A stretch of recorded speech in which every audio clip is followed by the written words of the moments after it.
भ्रष्टाचार के मुद्दे पे सभी लोगों को नसीहतें देती रहती है, शायद इस विषय को समझेगी, लेकिन मेरी पार्टी ने भी नहीं समझा। और इसलिए मैंने कल घोषणा की थी, जब मुझे पता चला कि ये कोई एक्शन वैक्शन लेने का मूड में है, तो मैंने कहा काहे के लिए अपनी स्टेशनरी वेस्ट कर रहे हो, मैं कल सब अनाउंसमेंट कर दूंगा।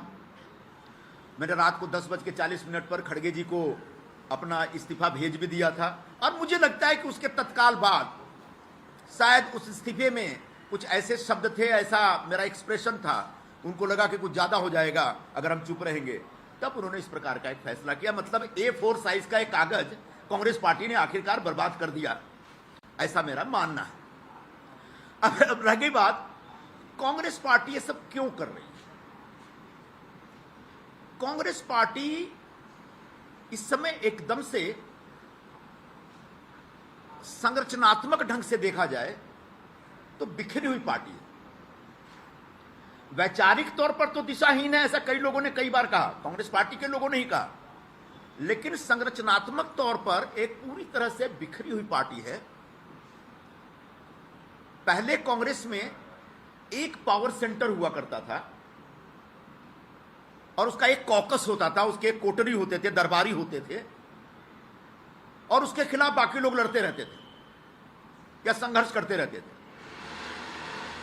इस समय कांग्रेस पार्टी में 5 पावर सेंटर्स हैं। आप चौंक जाएंगे सुनकर के, लेकिन ये सब हमने अनुभव किया हुआ है। अब पूछेंगे 5 पावर सेंटर कौन कौन से हैं, और पांचों के अपने कॉकस है, पांचों की अपनी लॉबी है, और पांचों की जो लॉबी है वो आपस में टकराती रहती है, एक दूसरे को मारने में लगी रहती है। और उसमें बहुत सारे लोग, हमारे जैसे लोग जो किसी भी लॉबी का कोई बाहरी हिस्सा नहीं है, वो अक्सर तकलीफ में रहते हैं, और मैं अकेला नहीं, ऐसे लाखों लोग हैं कांग्रेस पार्टी से जुड़े। तो जो 5 पावर सेंटर है उसमें सबसे पहले तो परमादरणीय सोनिया गांधी जी का एक पावर सेंटर है, उनके आसपास के लोग हैं। दूसरे आदरणीय राहुल गांधी जी का भी एक अपना पावर सेंटर है, उनके आसपास भी एक कोटरी है जो अपनी दुकान चलाता रहता है। फिर बहन जी की भी एक अपनी कोटरी है, वो अपने ढंग से एक्सर्ट करती रहती हैं, अपना पावर एक्सर्ट करती रहती हैं।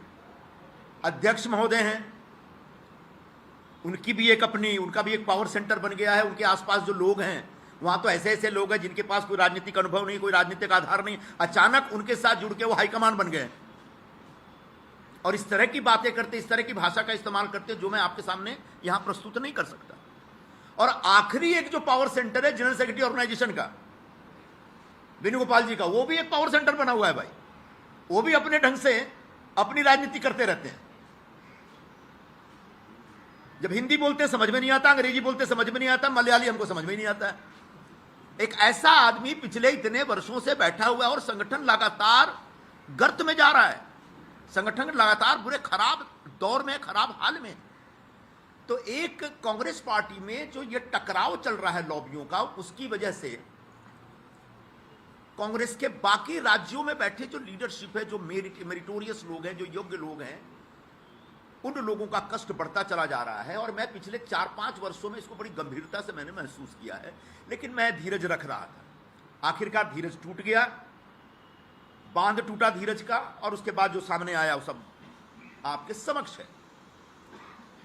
तो ये जो वैचारिक स्तर पर जो एक द्वंद्व चल रहा है पार्टी में, उसकी वजह से बड़े पैमाने पर कार्यकर्ताओं के अंदर एक निराशा और नाराजगी बनी हुई है। और अगर यूं ही चलता रहा तो आगे जाकर धीरे धीरे बहुत कुछ खत्म हो जाएगा, बिगड़ जाएगा, मुझे ऐसा लग रहा है। वैचारिक स्तर पर आप देख लें, मैं थोड़ा गंभीर बात कर रहा हूं, पता नहीं आप लोग इसको कितना दिखाना चाहेंगे, कितना इसमें इंटरेस्ट लेंगे। कांग्रेस ने बार बार कहा कि हम सेकुलर पार्टी हैं और सेकुलर विचारधारा के आधार पर हम काम करना चाहते हैं। सेकुलरिज्म में कोई गलत बात नहीं है। गांधी जी लेके आए थे ये सेकुलरिज्म की विचारधारा, हिंदुस्तान में बहुत पॉपुलर की है। लेकिन गांधी जी के सेकुलरिज्म में धर्म का विरोध नहीं था, वो सर्वधर्म संभावता, सभी को साथ में लेकर चलते। लेकिन उसको अडॉप्ट किया नेहरू जी ने, जिसको हम नेहरूवियन सेकुलरिज्म कहते हैं। और नेहरूवियन सेकुलरिज्म में सबसे पहले धर्म का ही विरोध है। वो विचारधारा चलती रही। गांधी जी ने आजादी की लड़ाई में एक लीड ली, इस देश के तमाम लोगों के बीच वो जो विचारधारा थी नस नस में चली गई। बाद में नेहरू जी ने टेक ओवर किया, लगभग 17 वर्षों तक हिंदुस्तान पर राज किया उन्होंने बतौर प्रधानमंत्री। और जो नेहरूवियन सेकुलरिज्म था वो धीरे धीरे लोगों के नसों में चला गया। तो एक भूमिका होती थी कि नहीं ये गलत है, ये सही है, धर्म का जो आग्रह है उसकी एक मर्यादा होनी चाहिए, उसकी लिमिट होनी चाहिए। लेकिन जैसे सारी विचारधाराओं का एक टाइम लिमिट होता है या उसकी एक उम्र होती है, एक उम्र के बाद वो विचारधारा मर जाती है। और उसका सबसे बड़ा उदाहरण जो है कम्युनिज्म है। 1917 में बोल्शेविक रिवॉल्यूशन के बाद कम्युनिज्म आता है और रशिया में कम्युनिज्म की क्रांति होती है। रशिया में इतना बड़ा एक कम्युनिस्ट सरकार बन जाती है, उसका पूरी दुनिया में इसका प्रचार होता है। लेकिन 1991-92 आते आते पूरे कम्युनिज्म के खिलाफ विद्रोह होता है और कम्युनिज्म खत्म हो जाता है। मतलब उस विचारधारा की उम्र खत्म हो गई।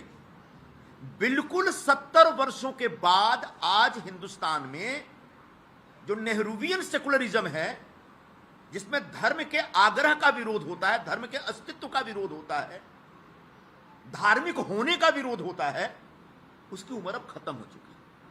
और इसको मानने समझने के लिए कांग्रेस पार्टी तैयार नहीं है। आज दुर्भाग्य यह है कि उन नेहरूवियन सेकुलरिज्म को सबसे ज्यादा तेजी से लेकर चलने वाले लोग हैं वो कम्युनिस्ट हैं, जो हिंदुस्तान के लेफ्टिस्ट हैं। वो खुद ही खत्म हो चुके हैं।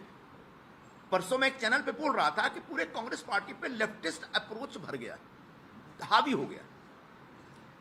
आदरणीय राहुल जी के आसपास भी बड़े पैमाने पर लेफ्टिस्ट लोग, ये लेफ्टिस्ट हो सकते हैं जो अयोध्या में अगर रामलला विराजमान हो रहे हैं तो उनका सिरे से विरोध करेंगे।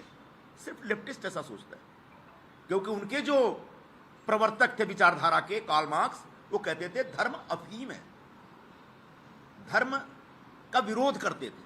तो वो धर्म के अस्तित्व में विश्वास नहीं करते, धर्म की आस्था में विश्वास नहीं करते। कई लोगों को रामलला विराजमान का जो एक कार्यक्रम था, राम मंदिर का भव्य उद्घाटन था, उसके लिए बुलाया गया था और सब लोग सरकार से या बीजेपी से सहमत हों ऐसा नहीं था। लेकिन सभी लोगों ने बड़े प्यार से, सम्मान से कहा कि साहब धन्यवाद, आपकी चिट्ठी मिली, आज अभी फुर्सत नहीं है, बाद में कभी हम आ जाएंगे। लेकिन किसी ने भी उस पूरे आयोजन, पूरे उत्सव के ऊपर सवाल नहीं उठाया। अकेला कांग्रेस पार्टी की चिट्ठी है जो कहती है कि नहीं, ये भारतीय जनता पार्टी का प्रचार है, और उस आधार पर उन्होंने राम के अस्तित्व के ऊपर सवाल उठाया और राम के होने पर और राम के प्रति जो आस्था है उस आस्था को ही नकार दिया। बाद में बड़ी फजीयत हुई और उसके बाद 3-4 दिनों तक कांग्रेस पार्टी के प्रवक्ता उसके ऊपर जवाब देते रहे। यह लेफ्टिस्ट अप्रोच था, लेफ्टिस्ट प्रभाव था, यह कम्युनिस्टों का प्रभाव था कांग्रेस पार्टी। आज हालात यह है कि यह हिंदुस्तान पूरी तरह से धार्मिक हो गया है। पहले जो लोग बड़े बड़े उद्योगपति, बड़े बड़े क्रिकेटर, बड़े बड़े फिल्मकार मंदिरों में जाने से कतराते थे या मंदिरों में जाते हुए दिखने से कतराते थे, आज गर्व से जाते हैं। ये जो धर्म का जो आग्रह है, इसमें कहीं से गलत नहीं है। इसमें कहीं से ये नहीं कहा जा रहा कि दूसरे धर्मों से नफरत करिए। बाकी धर्म के लोग भी उतना ही अपने धर्म के प्रति आग्रह रखते हैं, लेकिन यहां पर जो नेहरूवियन सेकुलरिज्म था उसने कहीं ना कहीं लोगों को हिंदू धर्म को मुख्य धारा से बाहर कर दिया था। और हिंदू धर्म में आस्था रखना मतलब कोई गुनाह है या ब्लास्फेमी जैसा है, धर्मद्रोह है, इस प्रकार की एक भूमिका बन गई। आज कांग्रेस पार्टी वैचारिक स्तर पर अगर इस खांचे में देखें तो पूरी तरह से इरिलेवेंट हो गई, इस खांचे से बाहर हो गई। इसलिए लगातार लोग टूट रहे हैं, बिखर रहे हैं या अंदर अंदर कसमसा रहे हैं। तो वैचारिक आधार पर हालत खराब है, संगठनात्मक स्तर पर पूरा बिखरा हुआ है मामला। जो मुद्दे उठाए जा रहे हैं उन मुद्दों के प्रति कोई कमिटमेंट नहीं दिखता। सुबह कुछ बयान, शाम को कुछ बयान। जो नारे हैं ऐसे नारे हैं जो उनके घर में भी एक बार से दोबारा नहीं बोला जाएगा। न्याय का हक मिलने तक कितनी बार कोई बोल सकता है, कोई नारा है, और ये नारा लेकर के हम लोग निकल गए।